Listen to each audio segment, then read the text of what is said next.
Hi guys! Bumili nga pala kami ng mga second hand na shuttlecock or used shuttlecocks. Ito ay gagamitin namin para sa training namin. Nakita nga ito ng mga player ko Tuwan-tuwa sila kasi meron na kami magagamit sa training namin. Kasi ang mga ginagamit namin dati ay puro ulo na lang halos. Ayaw nang lumipad ng maayos. Kaya nung nakita nila ito, excited na sila ulit mag-training. Inaayos ko nga pala ito according doon sa ganda or quality ng kanilang mga feather. Kung ano yung pwedeng pang game, ano yung pwedeng pang training na lang, or ano naman yung halos hindi na rin nilipat. Ayan, natumba pa.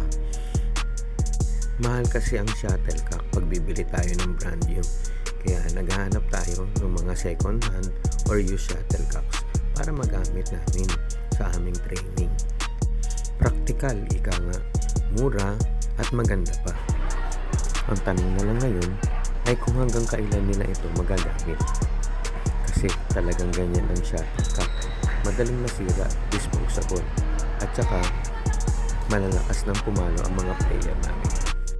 Ayan, natapos ko na. Hanggang sa muli, paalam!